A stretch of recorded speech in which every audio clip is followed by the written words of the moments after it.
ठीक है, तो आपको पता चल गया इलेक्ट्रोलिसिस एक डिकम्पोजिशन है केमिकल कंपाउंड्स का, जो कि करंट के पैसेज में इलेक्ट्रोलाइट में प्रेजेंट होता है। नाउ हम लोग इलेक्ट्रोलिसिस के एप्लीकेशंस पढ़ेंगे। अब इलेक्ट्रोलिसिस की डिस्कवरी किसने की थी? जॉन विल्हेल्म रिटर ने। क्वेश्चन पूछा जा सकता है। अब देखो, discovery of electrolysis by John Wilhelm Ritter brought another breakthrough in the technological development. अब जैसे कि अब जॉन विलियम रिटर ने इलेक्ट्रोलिसिस की डिस्कवरी कर ली, अब फिर उन्होंने दूसरा ब्रेक थ्रू लाया था टेक्नोलॉजिकल डेवलपमेंट में।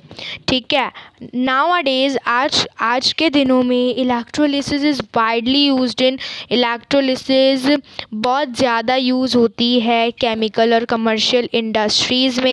ठीक है, नाउ आजकल क्या होता है, इलेक्ट्रोलिसिस बहुत ज़्यादा यूज़ होती है केमिकल और कमर्शियल इंडस्ट्रीज़ में। इम्प्योर मेटल्स के रिफाइनिंग के लिए, मीन्स के इम्प्योर मेटल्स को प्योर मेटल्स में कन्वर्ट कर लेते हैं, तो इस रिफाइनिंग के लिए और मेटल्स की एक्सट्रैक्शन के लिए और उनके ओर्स और इलेक्ट्रोप्लेटिंग, और फिर उन मेटल्स के एक्सट्रैक्शन, ओर्स और इलेक्ट्रोप्लेटिंग के लिए। यस, तो अब ये भी क्वेश्चन आ सकता है कि इलेक्ट्रोलिसिस मतलब अब केमिकल और कमर्शियल इंडस्ट्रीज़ में तो यूज़ होती है, but what is the uses क्या हैं? अब देखो, एक तो refining of impure metals into pure ones, means impure metals जो प्योर मेटल्स में कन्वर्ट होते हैं उसकी रिफाइनिंग जो होती है उसमें यूज़ होता है। मेटल्स के एक्सट्रैक्शन, उनके ओर्स और इलेक्ट्रोप्लेटिंग में यूज़ होता है। नाउ हम लोग पढ़ेंगे इलेक्ट्रोप्लेटिंग के बारे में। क्या आपने सिल्वर कटलरी देखी है? आपने सोचा कि क्या ये सिल्वर से बनी है या किसी इन्फीरियर मेटल से या अलॉय से, या इसे सिल्वर प्लेट किया गया है and is then plated with silver? क्या इसे सिल्वर से प्लेट किया गया है? सिमिलरली इसी तरह से सारे ग्लिटर्स जो होते हैं वो ब्राइट सिल्वर, क्रोम और गोल्डन होते हैं आपके बाथरूम्स और किचन्स में। आपके जो बेल्ट्स की बकल्स होती है वो भी आपको सिल्वर में दिखती है, वॉचेस की स्ट्रैप्स एट्सेट्रा। ये प्योर सिल्वर नहीं, ये प्योर सिल्वर, ये गोल्ड मेटल्स नहीं है, बट इन्हें कुछ शाइनी मेटल से प्लेट किया गया है करंट के पैसेज के थ्रू और एसिडिक सॉल्यूशन के थ्रू, कंपाउंड के एसिडिक सॉल्यूशन के थ्रू जिसमें मेटल होता है। दस, अब इलेक्ट्रोप्लेटिंग देखते हैं क्या होता है।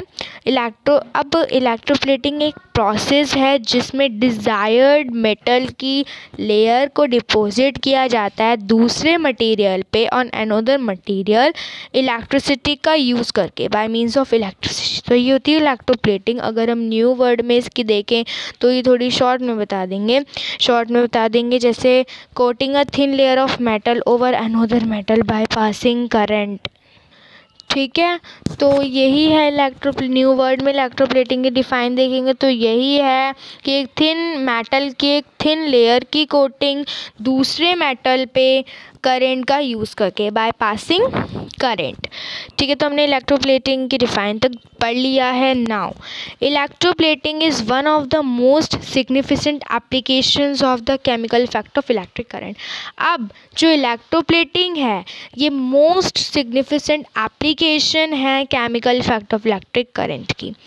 अब जैसे कि कॉमन इलेक्ट्रोप्लेटेड आइटम्स में क्या क्या आता है, म्यूज़िकल इंस्ट्रूमेंट्स आ जाते हैं, फैंसी लाइट्स की फिटिंग्स आ जाती है, डेकोरेटिव्स आ जाते हैं, taps, wrist watches, belt buckle, sink, some jewellery etcetera, ये सब चीज़ें आ जाती हैं और इससे ज़्यादा ही आएंगे, बट एग्जांपल्स के लिए आपको बताया है। ठीक है, तो जैसे मैंने आपको एग्जांपल्स बताए कॉमन इलेक्ट्रोप्लेटेड आइटम्स के, उन्हीं में से ये उनकी पिक्चर्स है, like wrist watch, belt buckle, sink, taps, ये इलेक्ट्रोप्लेटेड ऑब्जेक्ट्स हैं। Now When the electric current from the battery passes through the electrolytic solution, the free copper positively charged present in it is attractive towards the negatively charged electrode, that is the iron nail in this case. जब electric current battery से पास हो जाता है, means when the electric current from the battery, जब electric current battery से और electrolytic solution के through pass होता है, जो फ्री कॉपर है मींस पॉजिटिवली चार्ज, वो उसके अंदर प्रेजेंट होती है और नेगेटिवली चार्ज इलेक्ट्रोड की तरफ अट्रैक्ट होती है, that is the iron nail in this case. इस केस में आयरन नेल है। एट द कैथोड पे जो फ्री कॉपर है वो इसके पॉजिटिव चार्ज में लॉस हो जाता है और उसके अंदर डिपॉजिट हो जाता है। दूसरी तरफ जो सम कॉपर है वो एनोड से कॉपर कॉइल से इलेक्ट्रोलाइट में डिसॉल्व हो जाएगा to replace the amount of copper के अमाउंट को रिप्लेस करने के लिए। ठीक है, तो दूसरी तरफ सम कॉपर एनोड से कॉपर कॉइल से इलेक्ट्रोलाइट में डिसॉल्व हो जाता है कॉपर के अमाउंट को रिप्लेस करने के लिए। फिर which has got deposited on the iron nail, जो कि आयरन नेल पर डिपोजिट हो जाता है। The process can go on, ये प्रोसेस कंटिन्यू होता जाता है और जो कॉपर की लेयर वो आयरन नेल में डिपोजिट हो जाती है और फिर वो थिकर हो जाती है। इफ़ अगर the time for which the electrodes are dipped in the electrolyte is increased, अब हमने इलेक्ट्रोलाइट में इलेक्ट्रोड्स डिप किए थे, वो जो हमें टाइम मिला था अगर वो बढ़ जाए और ज़्यादा हो और ज़्यादा मिल जाए, this will actually increase. Sorry, इसका मीनिंग ये है कि जो इलेक्ट्रोलाइट में हमने इलेक्ट्रोड्स को डिप किया था तो जो टाइम था वो बढ़ गया, इंक्रीज़ हो गया। The time for which the electrodes are dipped in the electrolyte is increased. ठीक है, the time for which the electrodes are dipped in the electrolyte is increased. This will actually increase the time. इससे actually time increase हुआ है जिससे अब किसके लिए हुआ है, ताकि करंट इलेक्ट्रोलाइट के थ्रू पास हो। नाउ द स्ट्रेंथ, जो बैटरी की स्ट्रेंथ है वो भी बढ़ गई जब हमने और ड्राई सेल्स ऐड किए। This will increase the amount of current pass through the electrolytic solution. इससे क्या हुआ, करंट की जो अमाउंट है, जो करंट पास है उसकी अमाउंट इंक्रीज हो गई। और करंट किसके थ्रू पास हुआ था, अब जो करंट इलेक्ट्रोलिटिक सॉल्यूशन के थ्रू पास हुआ है उसकी करंट इंक्रीज हो जाएगी दिस वेल। ठीक है, therefore the amount of metal deposited on the cathode during electroplating depends upon, therefore इसलिए जो मेटल की अमाउंट है जो कैथोड में डिपॉजिट हुई थी इलेक्ट्रोप्लेटिंग के ड्यूरिंग, किस पे डिपेंड करेगी, टाइम पे। अब टाइम किसके लिए, जो करंट इलेक्ट्रोलाइट के थ्रू पास हो रहा है, और सेकेंड थिंग करंट की अमाउंट जो कि इलेक्ट्रोलाइट के थ्रू पास हो रही है। ठीक है, now why electroplating is done, electroplating क्यों की जाती है, टू मेन रीजन्स है जिससे ऑब्जेक्ट्स पर इलेक्ट्रोप्लेटिंग की जाती है। फर्स्ट है मेटल को अंडरनीथ प्रोटेक्ट करने के लिए और मेटल को मतलब उस ऑब्जेक्ट को अट्रैक्टिव फिनिश देने के लिए। ठीक है, ना नॉलेज डेस्क देखे, electroplating is also use to, electroplating को हमने टू मेन रीजन पढ़े, इसके अलावा क्या यूज़ है इलेक्ट्रोप्लेटिंग का देखते हैं। इलेक्ट्रोप्लेटिंग को यूज़ किया जाता है मशीन्स के पार्ट्स की थिकनेस बढ़ाने के लिए, to make them the just right size, जिससे उनका राइट साइज हो जाए। इस फिनोमेनॉन को इलेक्ट्रो डिपोजिशन कहते हैं। नाउ इलेक्ट्रोप्लेटिंग, अब दो मेन रीजंस हैं जिनके बारे में हम थोड़ा डिटेल में पढ़ेंगे। इलेक्ट्रोप्लेटिंग का फर्स्ट यूज है जिससे कि वो मेटल को अंडरनीथ प्रोटेक्ट करता है। अब जो मेटल है आयरन वो चीप है और स्ट्रॉन्ग मेटल है, जिसे यूज़ किया जाता है यूटिलिटी आइटम्स के लार्ज नंबर को, मतलब ज़्यादा चीज़ों को मैन्युफैक्चर करने के लिए, लाइक विंडो फ्रेम्स, ग्रिल्स और गैस स्टोव्स की बॉडीज़ एट्सेट्रा। क्रोमियम मेटल के पास शाइनी अपीयरेंस होती है जिससे ये इट डज़ नॉट करोड, ये करोड नहीं होता। ये करोड नहीं करता और स्क्रैच भी नहीं होता है। Chrome plating is done on a large number of objects. Chrome plating ज़्यादातर चीज़ों पे की जाती है, लाइक फिटिंग्स और फैंसी लाइट्स के पार्ट्स और bathroom accessories, kitchen appliances, electrical appliances etcetera. आप फिगर 14.3 में आप देखोगे क्रोम प्लेटेड आइटम्स हैं। नाउ सेकंड यूज़ है इलेक्ट्रोप्लेटिंग की। इलेक्ट्रोप्लेटिंग से ऑब्जेक्ट को अट्रैक्टिव फिनिश मिलती है, इसके बारे में देखते हैं। अब इलेक्ट्रोप्लेटिंग सिर्फ मेटल को अंडरनीथ प्रोटेक्ट करने के लिए नहीं होती, बल्कि उसे अट्रैक्टिव लुक देने के लिए भी होती है। ठीक है, that various objects are electroplated, this gives a good commercial value. इससे ऑब्जेक्ट्स की गुड कमर्शियल वैल्यू ये देता है इलेक्ट्रोप्लेटिंग। जब ऑब्जेक्ट पे इलेक्ट्रोप्लेटिंग होगी तो इससे गुड कमर्शियल वैल्यू मिलती है ऑब्जेक्ट को। और आर्टिफिशियल ज्वेलरी की लार्ज वैरायटी ऑर्डिनरी मेटल से बनती है और प्लेट की जाती है सिल्वर और गोल्ड से, जिससे वो रियल लगे। कभी कभी सिल्वर आइटम्स को गोल्ड के साथ प्लेट किया जाता है। Cutlery made of a cheap metal, cutlery जो है वो चीप मेटल से बनती है, जैसे सिल्वर के साथ प्लेट किया जाता है। ठीक है, is plated with silver to give it a royal appearance देने के लिए कटलरी को। ठीक है, नाउ इस ऑरेंज बॉक्स में सम हार्ड फैक्ट्स है तो देखते हैं। जो यूज्ड कंडक्टिंग सॉल्यूशन है इलेक्ट्रोलाइट, इलेक्ट्रोप्लेटिंग फैक्ट्रीज में ये मेजर इन्वायरमेंटल कंसर्न है। इफ़ डिपोज्ड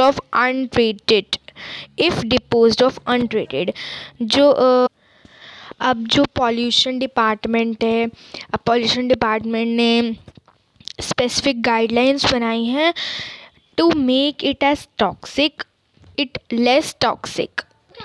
तो जो पॉल्यूशन डिपार्टमेंट है, तो पॉल्यूशन डिपार्टमेंट ने स्पेसिफिक गाइडलाइंस बनाई हैं जिससे to make it less toxic, जिससे टॉक्सिक कम हो, सेफ डिस्पोजल के लिए। और जो क्रोम प्लेट होती है वो Chrome plate itself is not toxic. Chrome plate खुद से टॉक्सिक तो नहीं है, मतलब आप यही कहोगे क्रोम प्लेट टॉक्सिक तो नहीं है, बट मोस्ट क्रोम प्लेटिंग मतलब ज़्यादा क्रोम प्लेटिंग करना क्रोमिक एसिड के बाथ में which is considered carcinogenic, cancer causing, जिससे मतलब वैसे क्रोम प्लेट टॉक्सिक तो नहीं है, लेकिन अगर हम ज़्यादा क्रोम प्लेटिंग करते हैं जैसे in a bath of chromic acid, उससे कैंसर कॉजिंग डिसीजेस हो सकती है लाइक कार्सिनोजेनिक, और इसे फिर टॉक्सिक कह दिया गया। And the cause of some occupational hazards भी हो गई like chrome sores, chrome ulcers and perforated septums. Okay, septums. Despite these hard facts chrome plating is still popular in industry. अब अगर हम क्रोम प्लेटिंग के बारे में बात करें और इन हार्ड फैक्ट्स को अब हम छोड़ दें और बाकी दूसरी बात करें, तो अगर हम देखें तो क्रोम प्लेटिंग वैसे पॉपुलर है इंडस्ट्री में अब नाउ, क्योंकि इसका जो कॉस्ट होती है इसकी लो होती है, ज़्यादा नहीं होती, सस्ता होता है, ये इजी प्रोसेसिंग होते हैं, मतलब क्रोम प्लेटिंग करना बहुत इजी होता है।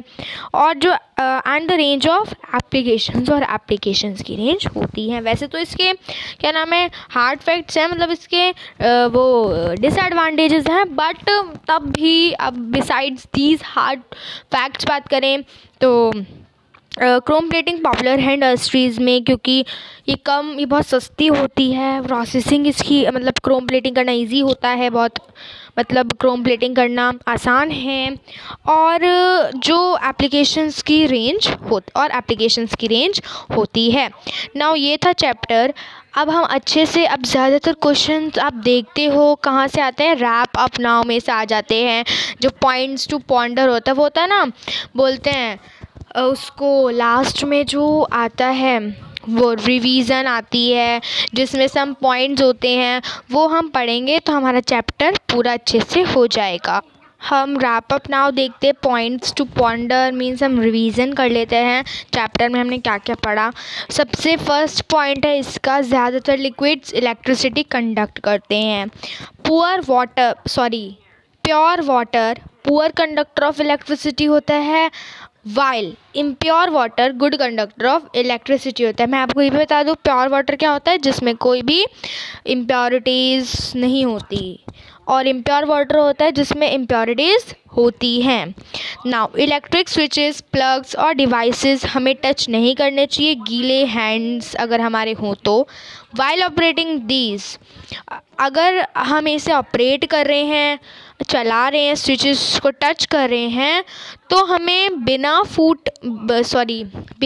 स्लीपर्स के नहीं खड़ा होना चाहिए गीले फ्लोर पर। अगर आप स्लीपर्स प्लास्टिक की पहन के खड़े तब भी कोई फ़ायदा नहीं है, इसलिए आप खड़े हो तो क्या नाम है, बिना स्लीपर्स के मत खड़े हो। और अगर आप पहन रहे हो स्लीपर्स तो आप रबर की पहनो, लेदर शूज़ मत पहनो, और प्लास्टिक की भी मत पहनो स्लीपर्स, ऑर्डिनरी स्लीपर्स मत पहनो, रबर की पहनो स्लीपर्स जब भी आप वेट फ्लोर पर खड़े हो तो। अब देखो, जब हम हमने पढ़ा था इलेक्ट्रोलाइट सॉल्यूशन में, सॉल्यूशन कौन सा, इलेक्ट्रोलाइट ही था। तो जब हम इलेक्ट्रोलाइट सॉल्यूशन में 2 टर्मिनल्स डिप करते हैं वो होते हैं इलेक्ट्रोड्स, और जो लिक्विड सॉल्यूशन इटसेल्फ जो लिक्विड सॉल्यूशन होता है, मीन्स जो लिक्विड सॉल्यूशन इटसेल्फ है, इटसेल्फ मतलब ओन, इटसेल्फ मीन्स वो खुद है, तो मीन्स जो लिक्विड सॉल्यूशन है वो उसे हम इलेक्ट्रोलाइट कहते हैं। और यहाँ पर जिस सॉल्यूशन की बात थी वो इलेक्ट्रोलाइट की बात की गई थी, और and the liquid solution and the liquid, ये सॉल्यूशन इटसेल्फ, लिक्विड अलग है सॉल्यूशन अलग है, मीन्स के इसको ही इलेक्ट्रोलाइट कहा गया है। मीन्स लिक्विड कह लो या सॉल्यूशन, मतलब ये कह लो the 2 terminals dipped in the liquid, यही कह लो the 2 terminals dipped in the solution itself, तो वो सेम होगा इलेक्ट्रोलाइट। फिफ्थ पॉइंट है इलेक्ट्रोलिसिस के डिफाइन है। तो इलेक्ट्रोलिसिस एक प्रोसेस है जिसमें केमिकल चेंज होता है सॉल्यूशन में, जब इलेक्ट्रिक करंट उससे पास कर रहा होता है तो ये प्रोसेस है इलेक्ट्रोलिसिस का। मीन्स ये डिफाइन है इलेक्ट्रोलिसिस की, the process of causing a chemical change in a solution by passing the electric current through it is called electrolysis. Last point है 6, इलेक्ट्रोप्लेटिंग एक एप्लीकेशन है chemical effects of electric current की। Electroplating is an application of chemical effects of electric current. So friends, ये था आज का part 2, जिस part 2 में हमने पूरा चैप्टर कंप्लीट कर लिया है। तो मैंने पार्ट 1 में आधा चैप्टर पढ़ाया था, समझाया था, डिस्कस किया था, और पार्ट 2 में मैंने सेकंड जो बचा हुआ रिमेनिंग था चैप्टर वो डिस्कस मैंने कर लिया है पार्ट 2 में। अगर आपने पार्ट 1 नहीं देखा तो मैं दोबारा से बोल रही हूँ, मैंने लिंक उसका डिस्क्रिप्शन में दिया हुआ है, आप उस लिंक पे क्लिक करना और आप उस पार्ट को देख लेना, ठीक है। फिर आप दोनों पार्ट देखोगे तो आप मैंने चैप्टर में क्या बताया है वो आपको अच्छे से समझ आएगा। एक पार्ट देखोगे तो आपको समझ नहीं आएगा, पार्ट 1 अगर पहले देखते हो तब भी आपको आधा समझ आ जाएगा, बट पहले अगर आप पार्ट 2 देख लेते हो तो आपको समझ नहीं आएगा, आप कहोगे ये कैसी वीडियो बनाई। इसलिए मैं कह रही हूँ बार बार आप पार्ट 1 देख लेना, लिंक डिस्क्रिप्शन में है। अब लिंक मैंने दे दिया डिस्क्रिप्शन में, क्या तो पहले पार्ट 1 देख लो फिर पार्ट 2 देख लेना, वो आपकी चॉइस है। वैसे तो मैं आपको यही रिकमेंड करती हूँ कि आप पहले पार्ट 1 देखो फिर पार्ट 2 देखना, तो आपको ज़्यादा अच्छे से समझ आएगा, कन्फ्यूजन भी नहीं होगा। तो अगर आपको वीडियो पसंद आया तो लाइक शेयर सब्सक्राइब ज़रूर कर लें। और मैंने पार्ट 2 थोड़ा लेट बनाया, उसके लिए मैं आपसे सॉरी कहती हूँ, बट आप ज़रूर लाइक शेयर सब्सक्राइब कर लें फॉर मोर वीडियोज़, और बेल आइकन भी ऑन कर लेना, ठीक है। तो मैं आपको अब नेक्स्ट वीडियो में मिलूँगी, तब तक के लिए bye and thanks for watching my video.